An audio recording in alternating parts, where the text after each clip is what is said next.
computer.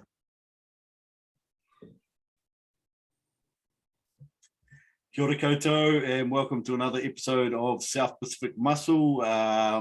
Been a bit of a nothing day here, hiding in the rain. Not much good for anything except pukekos and off-season bodybuilders that are overheating like anything. So a nice cool day in the bay. It's been a dream. How's it down your way, Mr. Tab? Oh, beautiful. It was all right this morning. Went shitty during the middle of the day, and now the sun's out. There's not a cloud in the sky. So it got hot just in time for me to train legs. Oh, not sure I like that. And what's a beautiful Bay of Plenty doing, Mike? It's even worse. Drizzly, wet, grey, cold. Well, no, actually not cold, but yeah, all the rest of it. Yeah. Good day to watch some Winter Olympics. Mike Tab, I've got your a little bit of your shirt sticking up. I want to see it. I want to see the shirt, buddy. Well, I'm a bit of a Mike Kingsnorth fanboy, but not that much to just get my own t-shirt printed. It's cool. It looks do you want to talk about that? It does look real quickly, because I don't want to push on about these things. But what we decided to do at South Pacific Muscle was to try and support local bodybuilding, and I guess, you know, we're kind of the historians and things. So, you know, over the years we've had some really great bodybuilders, and you know, 1,000 I could choose from, you know. But we decided that we wanted to do some shirts, a signature series shirt with some of the guys that we looked up to and that we do look up to currently in the current crop of those competing. So plan is that we release a shirt every couple of months, depending on demand for it. And we put a New Zealand bodybuilder, female, male, and put them on a shirt, get their signature on the shirt, and get them out there just in limited numbers. So you can have another look at that shirt. I really like it. It's good. Oh, man, I'm going to fill the gym with those, man. So as I say, guys, pretty limited numbers. So if you do want them, just DM us and we'll sort that out. And talking about shirts here, what do you got on there, Mike? The Body Science purple and yellow, I think they call it the LA one or something, and the LA Body Lakers, Science hat. I felt it appropriate, seeing as I can actually lay claim to the fact that 100% of current New Zealand Winter Olympic gold medal winners at some point through my contract as the preferred supplier for New Zealand Olympic program use Body Science in their prep. So yeah, wow, good stuff. I feel a little bit left out. I'm the only one that hasn't got a shirt by you know, myself or one of my companies, sort of thing. So I've got the, as you can see, the Lisa Bailey Team Rhino shirt that I was given. So yeah, nice shirt. I'm enjoying it. but you're not the silent partner in Hostile. Oh, I didn't mention that. You'll see when I pull up on my big. I need a big ute with a lift kit and stuff, and you know, so not quite there. Hey, sorry, Mike, you were going to say something. Yeah, by the time the YouTube comes out, the Insta promo will probably come out too. And you'll notice just as I was leaving the gym with the shirts, a guy at the gym did the shirts for us, designed and printed them. And he dropped them off to me just as the gym was closing. But he was also starting out to just do some filming with Sheena for a new app. And so I said, hey, Sheena, do you want to model this for us? So she was good enough to pop one on, and she said, Mike Kingsnorth was my first sponsor. He was the first guy to sponsor me. So there's a bit of a full circle there. And she's a legend herself, guys. She's a legend herself. So really cool to see. Maybe she want to be on the next t-shirt. She might want to be on the next t-shirt. I hope you gave her one, Mike. I hope you gave her one. Beyond the legend, I mean, she won the New York Pro. Yeah. I sometimes think what it would be like if you were a bikini competitor in New Zealand, you look down and saw Sheena judging you, you'd be like both honored and terrified and in awe all at the same time.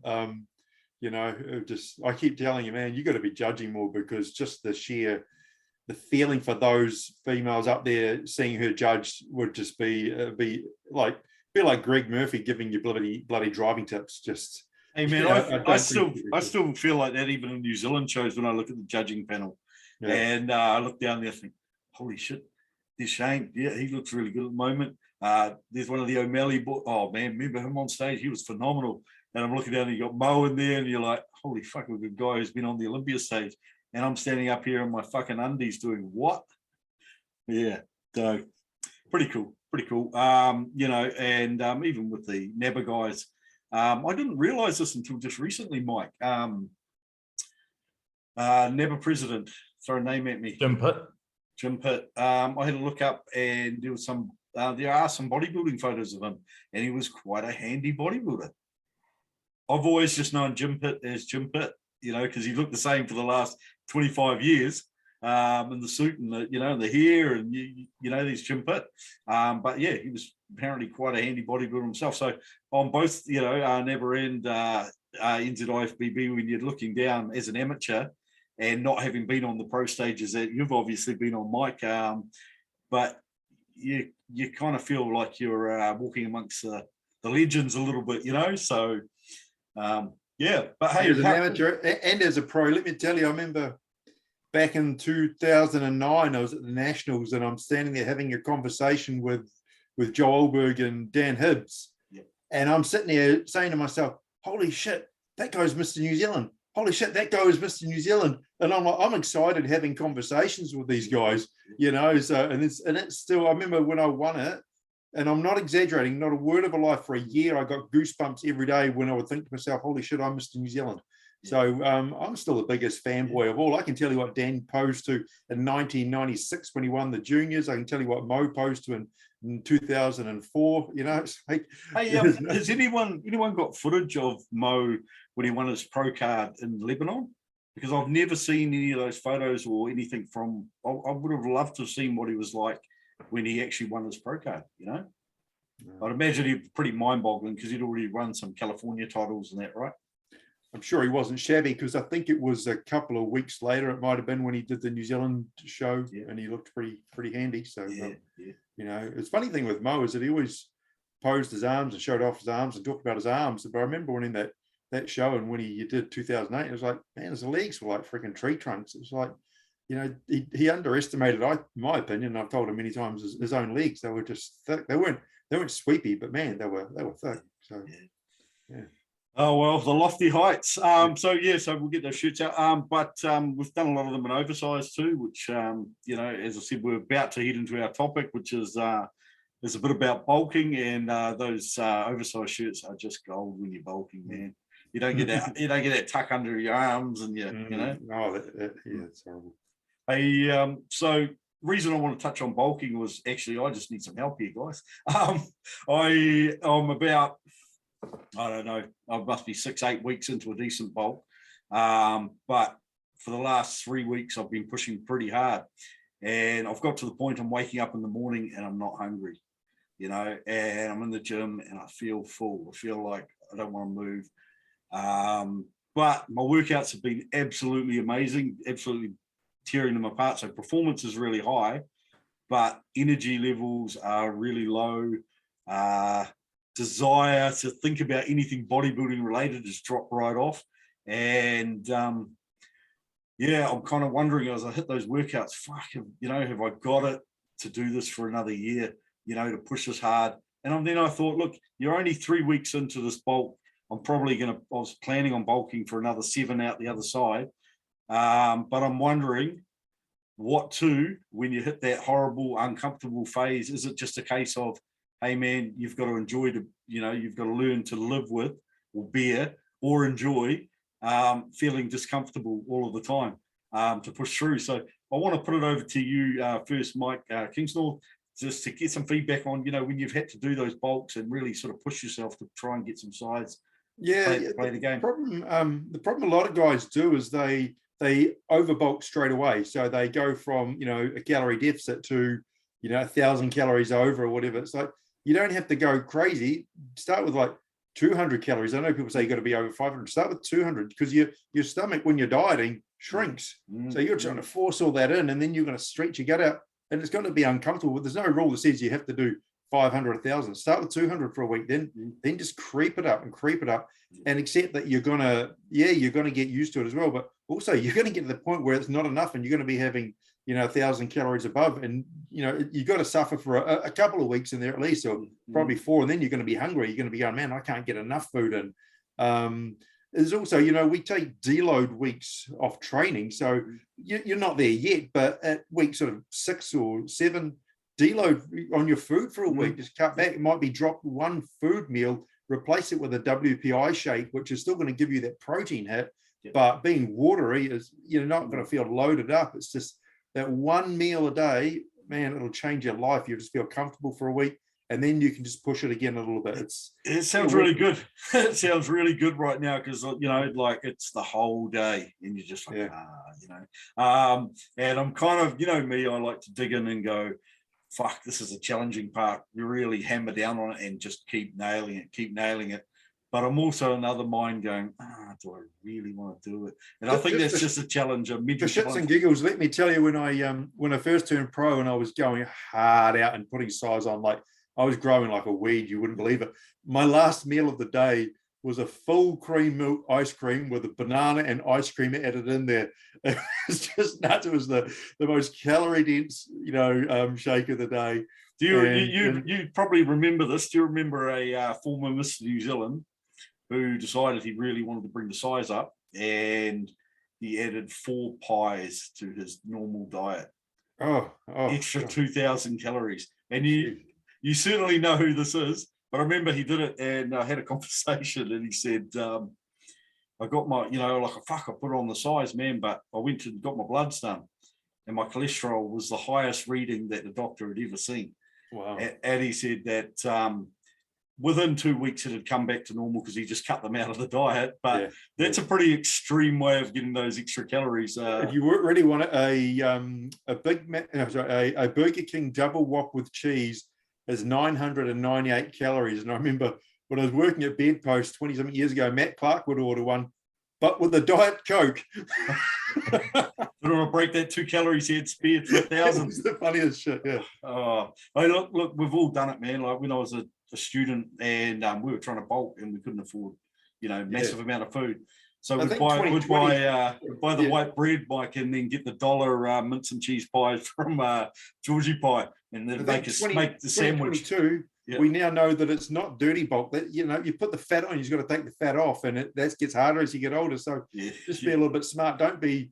This isn't 1994 anymore. We don't have to do stupid shit. So, as I say, have a more gradual bulk. Instead of 500 to 1,000 calories, go for 200, then 250, 300. As long as it's going up, you'll be going up.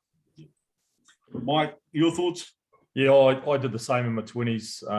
Put on size any way possible. I think before I did the Nationals in 99, I got to 131 kilos. I lost 22 kilos in 11 weeks. Came in at 109 at South Island, and then 2 kilos lighter for Nationals. So, and that was, you know, a ton of peaches and 3 scoops of ice cream in my protein shake, that sort of thing, just put on the size, because I knew I could lose the body fat. I just needed to put on size somehow. My initial thoughts were, you know, glucose, measure your blood fasting glucose. How's your insulin sensitivity? If it's not there, then maybe something like berberine, or, you know, using a glucose disposal agent to try and help the sort of absorption of those. I'm going to cut to the chase, Mike, because I just want an opinion on it. I'm not, you know, I guess, how you guys approach your off season, because you've both come out of shows recently. I know, Mike, when I saw you, you know, a couple of weeks after your show, you were still looking like you were ready to go on stage. So tell us about what you've done since the show and how you've pushed into your off season. For me, it's actually been about not getting too stupidly fat crazy and loading up. Like when I came down from 2019 for those North American shows, I came down from 115 odd kilos. I mean, I was struggling. I literally had to get help putting socks on at times.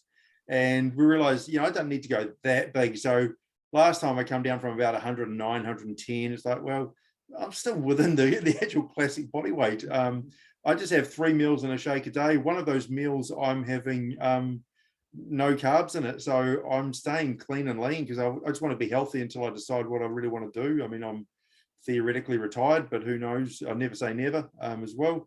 But, you know, in the past, I've been a big believer in have that bounce back effect, max it out, put as much food in as quick as you can, train hard. But I think we all probably go through that. We're excited after a show.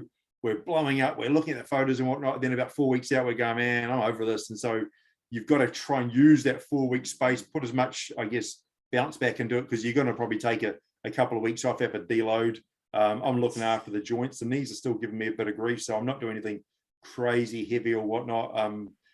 I guess it's different now that I'm 50 versus when I was 30, you know, and how I approach it.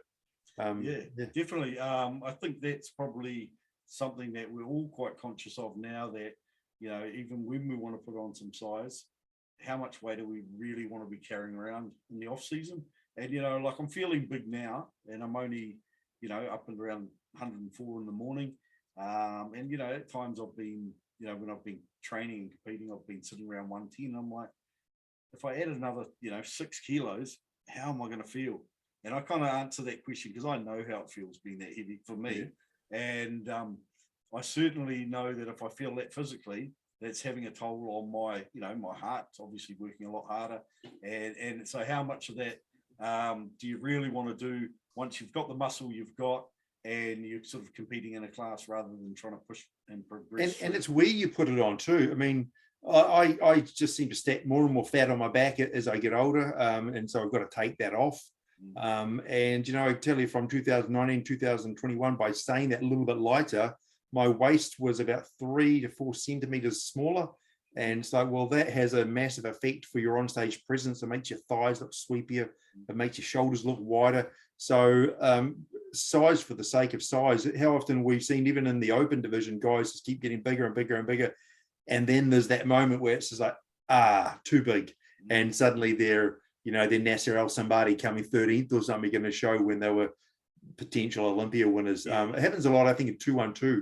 The sheer chase for size, they end up blowing out the midsection. And it's like, you know, there's guys who could do better as 212s being 10 pound lighter, you know, because it's in the wrong place.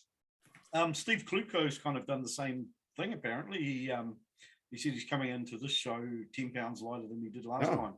Well, he's a big, wide, massive. You know, he stands on stage. He looks bigger than everyone, but he's not winning when it's all, you know, 50 pounds above them and it's on the waist. When I look back to, you know, 99, when I was trying to get as big as I possibly could by any means necessary, and I was walking around at 130 kilos, obviously, you know, blood pressure, doing up your shoelaces, all that sort of stuff. But I also thought, you know, I went down and I was on stage for nationals at 107. So therefore, what did I lose? 24 kilos. So I could have been 10 kilos lighter at the max of my off season. And then if I'm carrying 10 kilos less, then I can afford to eat less food and still grow. So how many calories am I burning just by carrying 10 kilos around with me all day? Yeah. So if you're a little bit more controlled, and I wasn't, you know, I was just shoving food, you know, as much food as I get down my throat. But if I was a bit more controlled and a bit more precise with my diet, then I could make better productive use of that food that I was eating. Yeah. And when we're smashing so much food, and I think it's, you know, for every inch that goes on our arms, shoulders, or legs, we put 2 or 3 on our waist, and it's pointless. Yeah, so my goal this year is to stay within about 10 to 12 kilos of stage weight.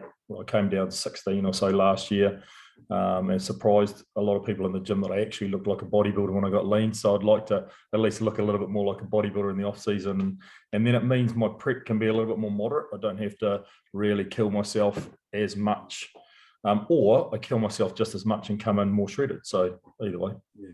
On the few times where I've managed to come in on a prep and I've started quite lean, it's been just amazing how effective it was. And I've come in uber peeled because of that. So, you know, 94 nationals where I was staying really lean, and I, you know, when I think, my pro debut, I was quite lean even at the beginning of the diet. You know, it just makes life, as you say, a lot easier. At the back end, at the tail end of the prep. And that's just more self-discipline in the off season, isn't it? It's not like you can't treat yourself, not like you can't have a calorie surplus or cheat meals now and then. I had different reasons. When I went Mr. New Zealand, I didn't train or eat properly for about 6 months. I just couldn't be asked. I was like, I've done that, and didn't really know what I was going to do and whatnot. And so I was having breakfast. I was having a bowl of cornflakes at 1 in the afternoon. So I was just staying light and lean and working and not even thinking about it. And then it was the choice put to me, you can either go to the world champs or you can turn pro. I just phoned Tom Terry and said, Tom, would I make top 10 at the worlds? And he goes, hell yeah, of course you would, Mike, easy decision. And, you know, I went, well, that's good enough for me, then I'll turn pro. Oh, gold. Yeah, hey, look, that's some good discussion around there. I mean, we could talk about it for a while. because, you know, it forms such a big part of our year. You know, we spend more time off season than prepping, unless it's been a Not last year. Yeah, last year I think did anyone prep in less than 16 weeks last year? I don't know. Yeah, 24. 24. Yeah, it was pretty 22 crazy. for me. I'm not even sure what mine was. It was lots. It was a year and a half, wasn't It it? was 24 months, wasn't it? Yeah. Honestly, it was about 14 months. No. So, you know, that's an expensive hobby and eats up a lot of time and things where we could, you know, I could be focusing on other stuff. So let's not do that again. Bad idea. Hey, the other one I wanted to touch on was home gyms. And for those guys and girls that are out there that are training in home gyms at the moment, how do you keep motivated training in a home gym? Because for me, going to the gym is part of the experience. And, you know, I like going to the gym. I like having a yak with people. I like getting on lots of machines, having variation, as well as doing the heavy free weights. And at a home gym, you generally don't have the selection or the poundages. There's usually not a lot of people around. I guess on the pro side, you can crank your music as loud as you like. You can make as much noise as you like, and you can take your shirt off and pose in your own mirror. And you don't offend anyone. You're training the nude. I'm going to ask the question, has anyone actually done that? Jump the laterals. Make sure the laterals to your side, not in front. No, I can't say as I have. Anyway, you can train. You don't have to really dress for it. You can kind of roll off the couch working on the laptop into the home gym. But how do you keep that motivation? Have either of you guys, for any set period of time, worked at a home gym or trained in a home gym? Or, you know, what are your experiences with others and some of the tips to keep really, really pushing as hard as you would as you're at the gym every day? Not an extended period of time. First lockdown and last year's first lockdown, it would be embarrassing to call it a home gym, what I had. I mean, I sent you the picture. It was basically I had a dumbbell barbell set that went up to 50 kilos. A guy from the local gym happened to be going past, saw my car parked at the front, dropped in a whole set of really amazing bands for me. And that was pretty much it. And I was making it work. I was getting some great gains, great workouts out of it, though. Being creative, I really actually enjoyed it. Just training in my own environment. It was, you know, not having to deal with other people, not having to go there. Yeah, you're missing the equipment. And I'm sure probably if it had gone longer, I probably would have really started missing some equipment. I was contemplating buying stuff, and some people have gone out and spent some pretty money and bought some really cool stuff.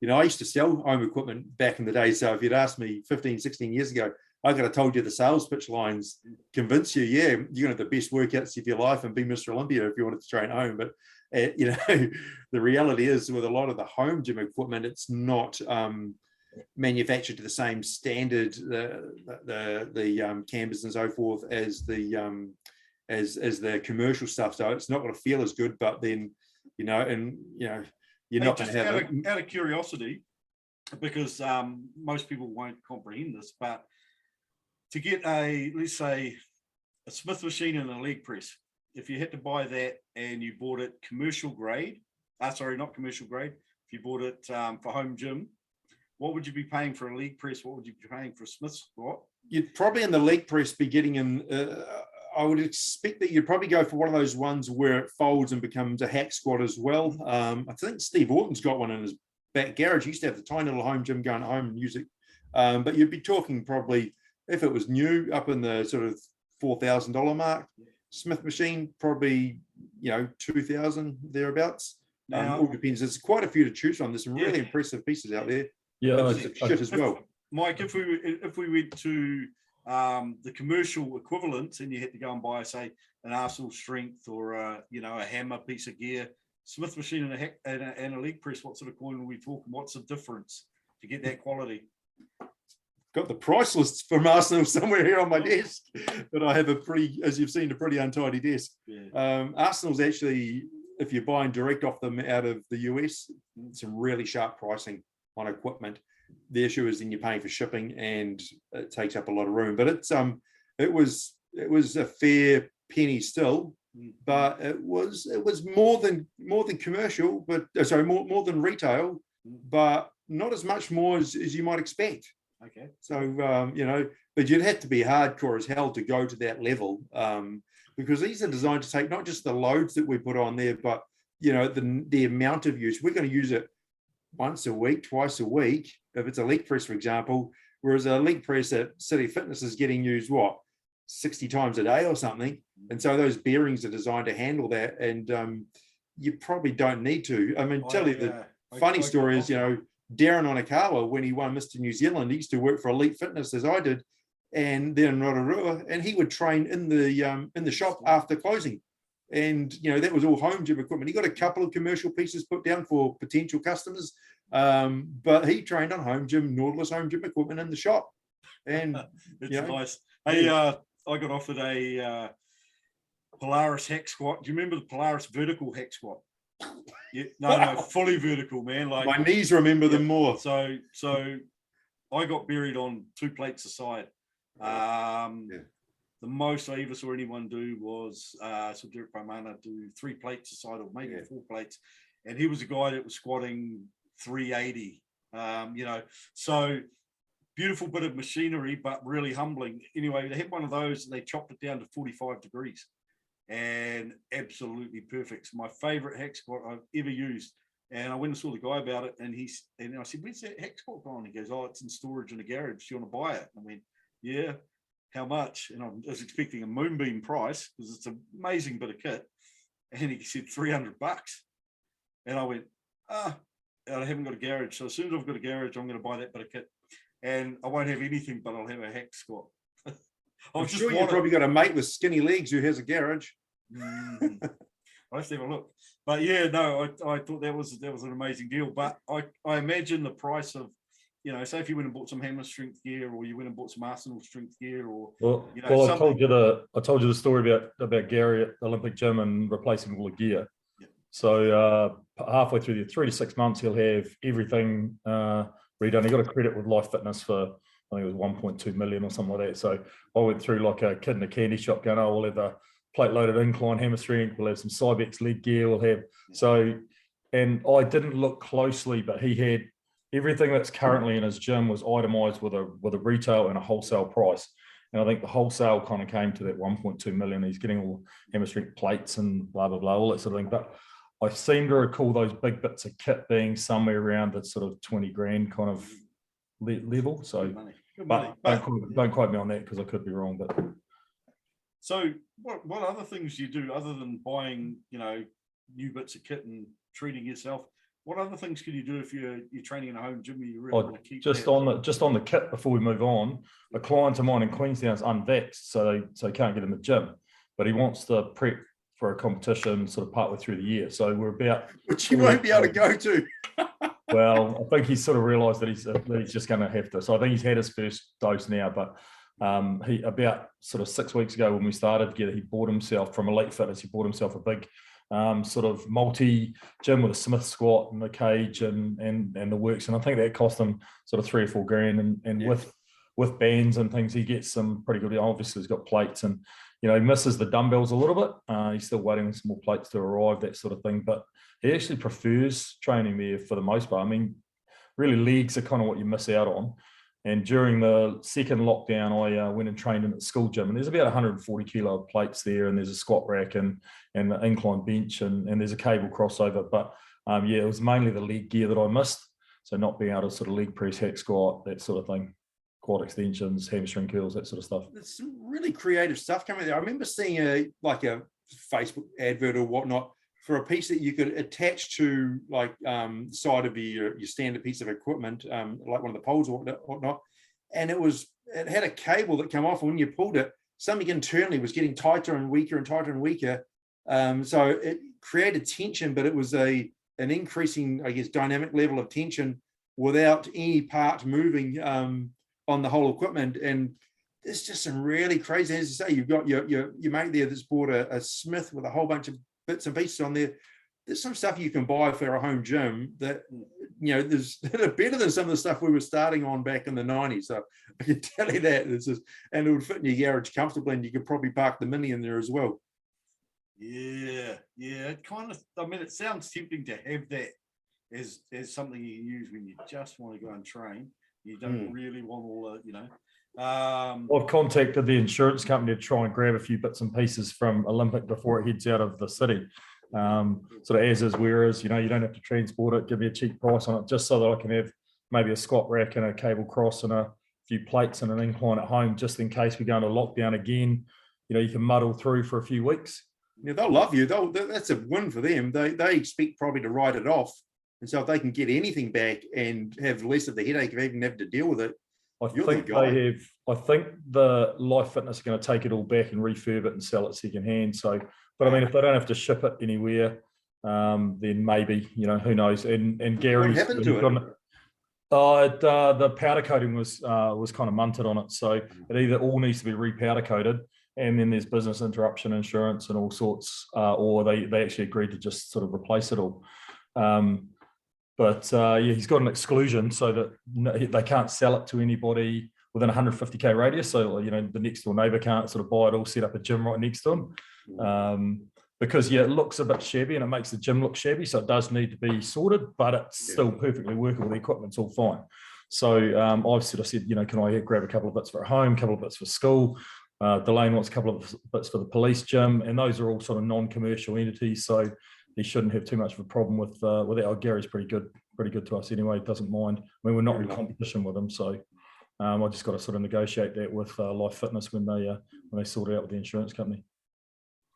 Exciting. Gary, that owns Elite Fitness, used to repowder coat a lot of stuff and then just put it back into the gyms. Yeah, it looked brand new. It was like perfectly fine. I mean, the metal was still perfectly structurally sound. You replace obviously the cables and the pulleys and handles and so forth, but the metal just repowder coat it, and yeah, great. And the members don't mind. I mean, we like the old stuff sometimes. It's got a feel to it. I don't know the exact sort of numbers, and, you know, don't quote me on this, but I think with all the gear, all needing to be repowder coated, it was something like 600k. So, and then with taking bits and pieces off the floor, and then sort of business interruption insurance, and they've got to store it somewhere and bring it back in a couple of pieces at a time, it sort of became a bit, by the sounds of it, it sounded like it became a bit too much of a hassle for them, and they just went, okay, look, let's just replace it all. So the insurance company agreed to replace it all. So we were sort of kidding the candy shop with the old with the brochures, and like, I'll have a couple of those and one of those and one of these, and we'll put these over here and we'll redo the mirrors, but it'll be sort of 3 to 6 months, because it's all he got to kind of choose his upholstery and the stitching and everything, so it's sort of being made and shipped over. So yeah, the idea of doing customized stitching on stuff, you know, like if you had a little home set up, and, you know, if you had a decent setup and you had the opportunity to repowder coat stuff and take stuff to the upholsterers and get your own logo put on it, that'd be quite nice. I'd love to walk into, I guess, like Fuad's got his new setup, you know, and it's all exactly how he wants it. If you had that with your home gym, you'd probably be pretty happy there. And I've seen I was going to do a shout out to Aidan Thedom and Leisha training over in Napier. I've got a home gym set up. Got quite a good little setup in there. Got a fair bit of weight there too, eh? And he is, yeah, man. He sneaking out some weight. I think you guys saw the post with Leash giving him a smack across the shoulders, and he ripped 11 reps on 220 or something. So that's some pretty good intensity going down in the home gym there. So yeah, it's really good to see that. Can't wait to train with him again. Hopefully in the next week or two, he'll be back in the gym so I can get him and have train with him. But shout out for those people at home that are working in those home gyms and are putting in the effort and dieting when dieting's on and bulking when bulking's on, and, you know, missing that feedback from the gym but still doing it every day. And yeah, a lot of people kind of like that atmosphere and like having people around, either to, you know, impress someone else, or, you know, just talk to someone else, or get in that whole frame of mind. I think part of that's routine though. So if you are having to train at home, like, you know, do like you normally do, eat for your workout, do all the same things, you know, go get yourself ready, have your little routines, and that can kind of help cue you mentally to go and train. I enjoyed the time saved not having to drive to the gym and all that sort of stuff as well. One of the things, a little bit, I don't know, soppy, but it was cool. I was training out in the courtyard there when it was sunny and not raining. I don't know what I would do on a day like today, but it was really cool. My son was able to look out and see Dad training it, and got a vibe for what Dad actually does, because otherwise he'd never seen. I go and watch him do judo, but he'd never seen me train, and it was kind of cool to, you know, they say, you know, train or work like, you know who's watching. Well, I actually could see him watching, and it it gave me a bit of pep to make sure I did back off. So it was kind of cool. One of the, you asked what people do. One of the things I love doing, I picked it up in 2019 off, Dr. Mac, who's a PhD guy, a Professor Mac in the Gold Coast, and he's a big jacked dude as well. So he's got the microbiology degree or whatever it might be, I don't know, but he knows his shit inside and out. And he got me onto Epoch for quads. And so I would train legs regularly on a Monday, then I'd go back on Thursday and do Epoch, which is basically 30 seconds as hard as I could with as much resistance as I could on a spin bike, 2 minutes of just freewheeling, 30 seconds, 2 minutes, then doing 7 rounds of it. Well, I didn't have a spin bike at home, but I've got a hill next to my house on a bicycle. So I'd go around there, set the bike up onto the hardest gear, and 30 seconds up the hill, and then stop in 30 seconds and do that. And that blows your legs. You get a huge, massive quad pump, but it's not that that central nervous system blast where you're crawling out of the gym and shattered for a week. Your legs are blowing out, but it's just your quads, not your back, your glutes, your hams, and your whole, cardiovascular system. So it's a great little addition. Do that once a week, about 4 days after quads. And I got some phenomenal results out of it. Did it on the hill. Yeah. You heard it first. So great tip there for guys and girls training. I'm just going to go back to the beginning and talk back to bulking. Wouldn't that be a great idea, having some kind of training in like that, along with your steady state cardio, just for heart health when you are getting that big in the off season? Yeah. Well, yeah, it would be, because also there's a lot of stories about the steady state cardio just transports a lot of oxygen around, which helps with muscle growth as well. So you're both helping your insides and the stuff that we all want to look at as well. And if it's burning off a little bit of excess calories, well, it's probably calories that were going to be stored in your gut or your lower back, as it would be with me anyway. But there's always that debate online. It's usually between a bodybuilder and a CrossFitter about steady state versus HIIT. And the Epoch, I don't want to call it HIIT training. I call it Epoch because it's about getting bigger quads. But if I also happen to rip up a little bit with it, I'm not going to complain. So it's best of both worlds. That we do know that high intensity interval training does have a really good effect for calorie burning. You're burning the same, I think, roughly as you would for steady state, but it's obviously a lot shorter, and there's muscle growth benefits out of it. I tried doing it on a rower once, but man, my lower back just got torched, not in an injured way, but just smashed, so I wasn't happy doing high intensity on a rower. But on a bike, I'll do that, and then it's over with. I mean, you're talking, it's a 15-minute workout and you're out the gym, and mate, that's a good day. Yeah. I might give that one a shot. I'm just thinking that another benefit from that would probably be, if you're not doing any high intensity cardio, or all your cardio is just slow, steady state stuff. As you get bigger in the off season, your recovery between sets seems to get a lot worse, and I think that's because you're breathing a lot harder, with carrying all that extra weight, and then you go into your next set and you're still kind of a little bit out of breath, a little bit tired. But I don't think you perform as well in those following sets because your fitness is down so much because you're not doing anything. That was a reason Tony Freeman did steady state off season, just to have his cardiovascular fitness, so his weight training would be benefited from that. Whereas old Josh Lenardwick's, his philosophy was do your next set once your respiratory system is recovered enough to do that set. But I mean, if you're taking 3 minutes, geez, it'd be embarrassing. We'll start calling ourselves powerlifters or something. If we just roll on from prep into off season and go, well, I better keep doing some cardio and carry on with your low intensity steady state stuff, you're not really doing a lot for your cardiovascular system or your heart health. So you really do need to kind of do something at a higher intensity to have those benefits. Doesn't necessarily need to be every day, but I read a study that showed that the 1 minute on, 2 minutes off, 3 repeats can be just as effective as a 30-minute 60 to 80% intensity cardio workout. So I've put a few of my clients on that as their warm up before they start training. 1 minute on, 2 minutes off, 3 repeats, but that 1 minute needs to be hard. Some of them are kind of not quite there yet, so it's 30 seconds on and 2 minutes off, and they're building up 40 seconds, 50 seconds. What equipment do you have them using it on? Either the assault bike or, you know, early on it's just the bike, but I've got the rower. We've got a what do you call it, Versa climber as well. So I let them sort of choose, and it depends. One of them's depending on whether they're doing upper or lower body. On an upper body day, they'll start on the rower because that'll kind of help warm that upper body up as well. On a leg day, they'll go on the bike. So in the mid 2000s, when I was doing the amateur stuff, I would, if I had a half hour's cardio, I'd do 25 minutes on the bike, and then, you know, have a sore bum, so I'd want to get off.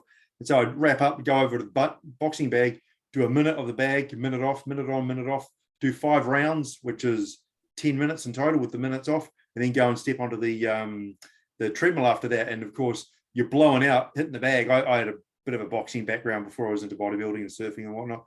And so I had the skills to be able to blast about a minute on the heavy bag and then straight onto the treadmill. And you really elevated that calorie burning and the heart rate. So you're actually just almost going downhill a little bit after that point. So it's if you haven't done it before, a minute on the bag is a long time.